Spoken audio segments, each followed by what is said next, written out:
Jon versus Tom would be the biggest fight ever at the White House, and even Dana has talked about it, that would be the wish list. Is that something that you even think about or use as that could be a goal, or because of the past year, you won't allow yourself to even get too worked up over that? Do you want me to be honest? It has spent 0 seconds in my mind. That's it. I'm not interested, mate. Not interested. And the world shouldn't be interested either, because what's the point? It's false hope. It'd be a cool experience, but I'm not I feel like the Americans should get the shot at the White House. I don't do anything there apart from pay taxes and fight there. So, really all of that stuff just is irrelevant to me, to be honest. Tom Aspinall has officially shut the door on a future fight with Jon Jones, stating that the UFC legend missed his chance when it truly mattered.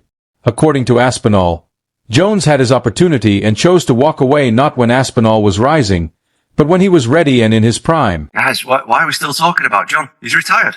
He's done. I said a thing a long time ago, and you guys know me personally. I'm not a disrespectful guy.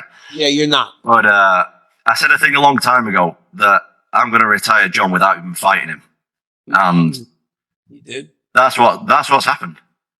For Tom, you were originally supposed to fight Jon Jones for the belt.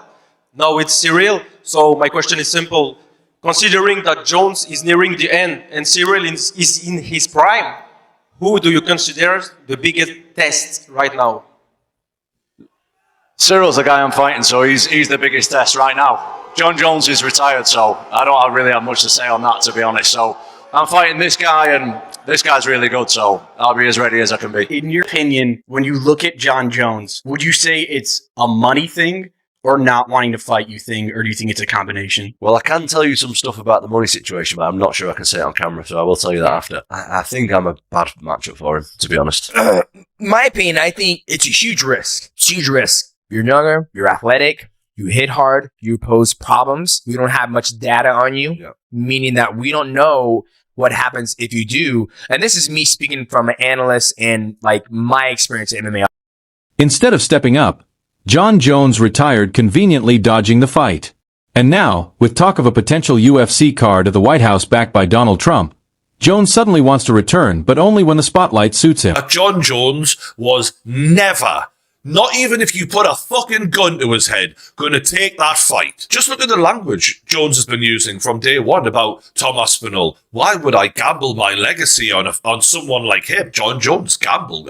You win every fight, don't you? You're guaranteed to win every fight. You can beat anyone. Every fight, if you're the best fighting the best, is a bit of a gamble. But you're the heavyweight champion of the world. You're supposed to go on and do that. I've never ever known a champion who tells everyone how great they are and yet doesn't want to fight the best challenger. I tell a lie. Actually, I do remember one time, Tyson Fury, when he did not want to fight Alexander Usyk. Oh, he's not a big enough name. Oh, and he made all the excuses in the world. And guess what? Usyk beat him twice. And this is exactly why Jon Jones doesn't want to take that fight. Because he can see what the fuck is on the way. Jones spent the majority of his career as a heavyweight, boiling down to light heavyweight, beating guys who are actually middleweights, aside from one or two.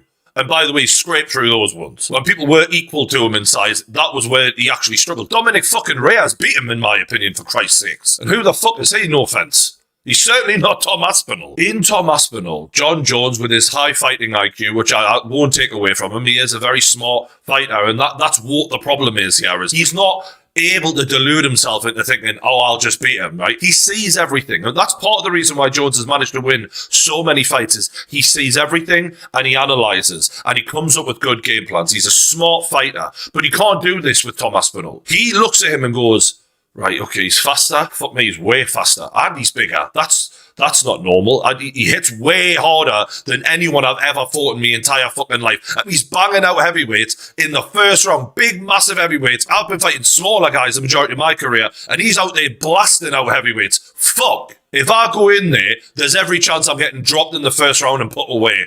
Hey, so they've announced this White House UFC fight. What do you think about that? I think it's exciting. Very exciting. Can we expect to see you on the card? I can't promise anyone anything, but I have a very strong feeling that I'll be on that card. But who would you take on? Who would be your dream opponent? I would want to take on whoever's holding the belt at the end of the year.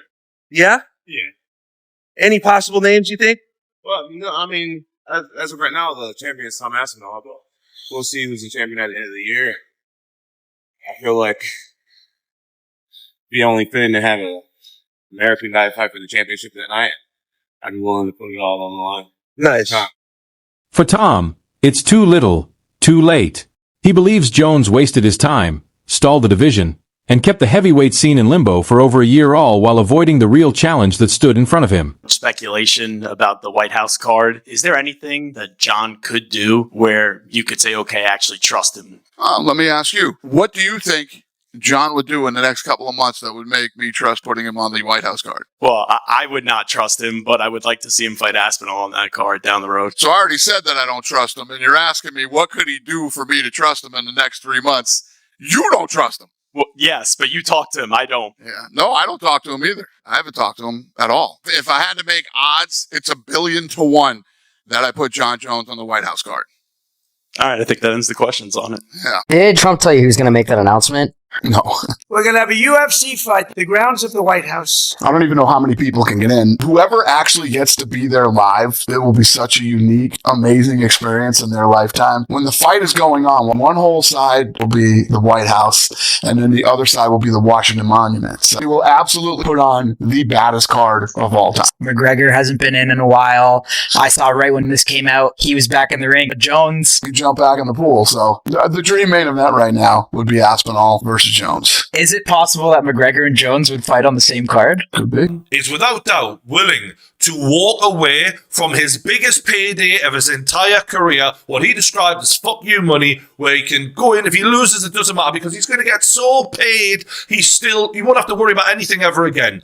And yet he's still saying no. That is how afraid he is of getting the shit beaten out of him by Tom Aspinall. And that says everything about the psyche of Jon Jones, in my opinion. A lot of the UFC fans now, they weren't around when we were watching Jon Jones begin his career in MMA, when they seen the rising of what we thought was the Michael Jordan of MMA. And what a rise it was, don't get me wrong. It was entertaining, it was impressive, and it was amazing to watch such a young guy do the things he was doing. But honestly, it's been a real disappointment in the long run, especially now. And these fans who are around now, who are only knowing Jon Jones as the guy who's the UFC heavyweight champion, but he doesn't want to fight the best challenger that there is. Like, that's the lasting impression. The final thing that you leave behind, your final moments as a champion, are what really defines a lot of your legacy. And he is going to go down as the biggest duck of all time, the way he's behaving right now. And that's what he'll be remembered as, more than anything. Yeah, he had a good run, he beat a lot of fucking middleweights, but when the big man came to knock on his door, he was too scared to open the fucking door.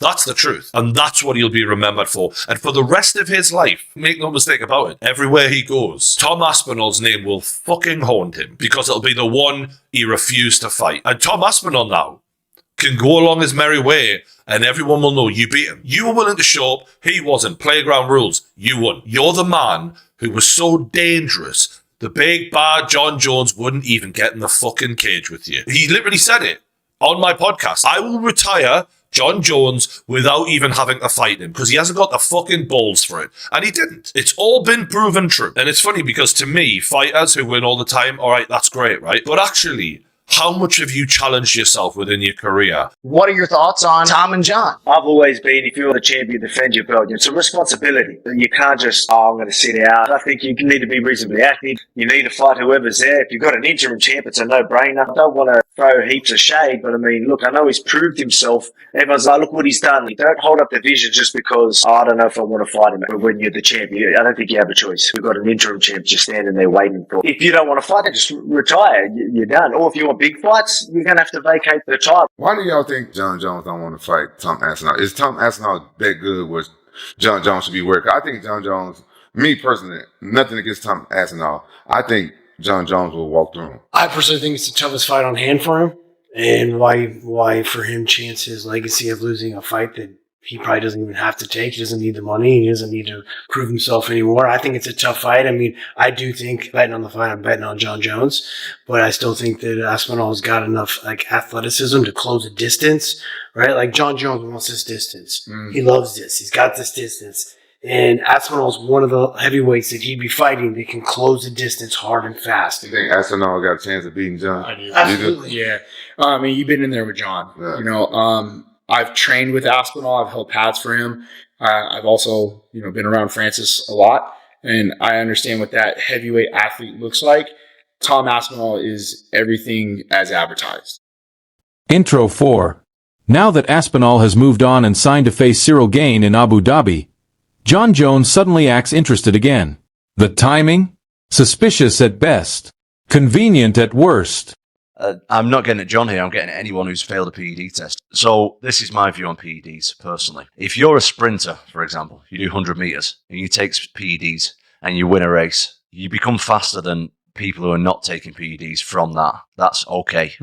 You're a cheat, you've won, they'll take your title off you or whatever. If your job is to hurt another person, physically hurt another person, which could potentially redirect the rest of their life post-fighting, you're an absolute piece of shit and you should never be able to fight again. If you have any PED stuff, like it's like taking a gun to a knife fight. You know what I mean? It's like taking a knife to a bare knuckle fight. Like, how can you look yourself in the mirror when you know that you're cheating and you could potentially damage the other person for life? Like, it's disgusting. And I know there's some tainted supplements out there, but if you do it repeatedly, the first time, if it's tainted supplement, whatever, they look into it, you're all good. If you're talking 2, 3, 4, 5 times and they're still letting you fight in a promotion, you're a pretty sick individual, in my opinion. It shouldn't be allowed. Now, when Aspinall has moved on, signed to fight Cyril Gane in Abu Dhabi, Jon Jones suddenly acts like he wants to fight again. Actually is, because it could lead into this superstar quandary that everyone's been talking about recently. Who are the potential superstars that could head up this showstopper event?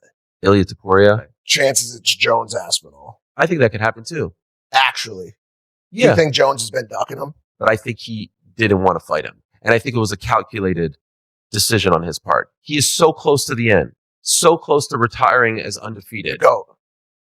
Are you going to risk it all to fight this one guy who's really, really good and, in my opinion, would have given him a tough fight and probably would have beaten him? That's no disrespect. He's just a lot younger. You're talking about a White House fight card? Hey, man, we got to have some Americans win. I don't like Jon Jones. There's no secret. The whole world knows it. I say, man, y'all better put Jon Jones on there. Because right now, we ain't got one American in the top 10 pound for pound. I say, if y'all want an American dude to go get a victory, put Jon Jones in there. Because he gonna win. That's what he does. Yeah, we just can't have Arnold coming in and winning all the fights at the White House. Hey, I'm calling him Captain America. Somebody got to win.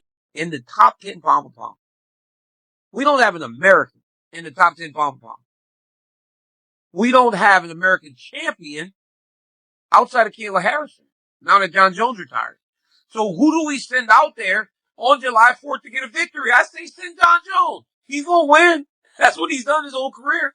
If it's going to be somebody that we have to trust to win for the country, you send that dude. Aspinall's message couldn't be clearer. He doesn't care anymore. Jones had his chance, and he blew it. Across the MMA world, fans echo that same sentiment, accusing Jones of ducking Tom from day one, cherry-picking an easier matchup with Cyril Gane, and then vanishing. And now, just as Tom is locked in for a title-defining fight, Jones resurfaces not for the division, but for a political stunt. Trump mentioned that he wanted to have a fight at the White House Garden. That just seems like such a huge opportunity. I'm a very proud American. I have a lot of close friends that are in the military. Just to be able to entertain the country and the world at this level at the White House, it just means the world to me. So I'm back. Jon Jones says he wants to be on there too, and he says he would fight whoever the champion is at that time. But would you be okay with him like coming back and potentially winning that belt again? You might have to go through. Well, it's not even about him winning the belt. I mean, you know how I felt about him. I can't risk putting him in big positions in a big spot and have something go wrong, especially the White House card. Right now, Aspinall's only focus is Cyril Gane. That fight in Abu Dhabi isn't just another bout, it could define the future of the heavyweight division. While Tom has said Gane didn't deserve the shot, given he ducked him before, he's still determined to make a statement and finish the job. Se você for reparar, Volkov no pé de Cyril Gane tá fazendo filme, né? O Pavlovich já lutou com ele já tá com luta marcada. O cara que tá sobrando ali sou eu na divisão e o cara que alfineta com o aço possível. Eu já mulher até mensagem pra ele no direct, só tem ideia. Mas ele não viu, ele viu história do meu empresário, mas não viu meus stories. Eu marco ele nos stories. Eu sigo, na verdade, eu sigo no Instagram, eu vejo todos os treinos dele que ele faz. Então, já virou ali como se fosse um dever de casa pra mim. Entendeu? Então, o cara que tá alfinetando ele sou eu. Tá mandando as mensagens, postando no Twitter, né? Usando as redes sociais para poder promover a luta, né? Porque assim começa, na verdade. Então, mas eu não vejo, não vejo mais ninguém que não luta com o clássico. E aí eu vejo em vários podcasts, em várias entrevistas que ele fala meu nome, né? Então, Bora, bora tirar da boca e colocar no papel, se for pra poder mudar o contrato, conversar comigo. Mas vai ser uma luta boa e o que eu vejo de Tom Aspinall é um cara que não luta 5 rounds. Ele nunca lutou 5 rounds, né?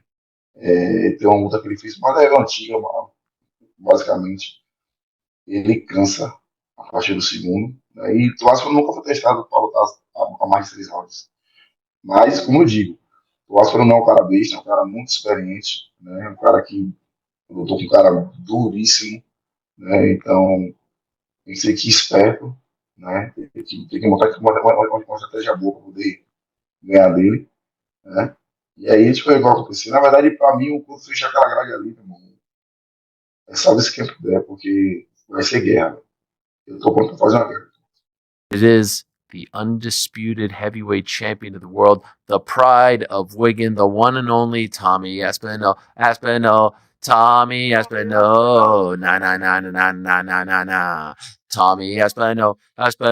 Tommy defending his undisputed gold, technically for the very first time against the pride of France, the French prince himself, Bon Gamin himself, the one and only Cyril Gane. These two have been going back and forth for the better part of 2, maybe 3 years. Well, this was the fight that we all thought was going to happen in Tom's official first title defense, and so it is in fact going to happen. Tom wanted to fight in Abu Dhabi. That was the sense that we got when he became undisputed champion.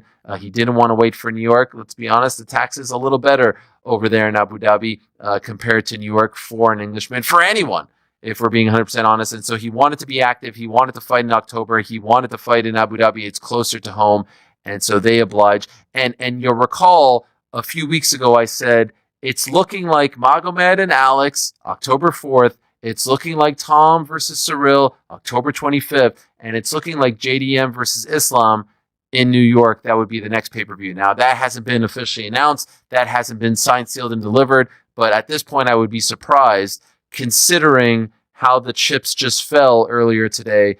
I would be surprised if it doesn't play out. Fans believe Aspinall's speed, boxing, and elite grappling would have been too much not just for Gane, but for Jon Jones as well.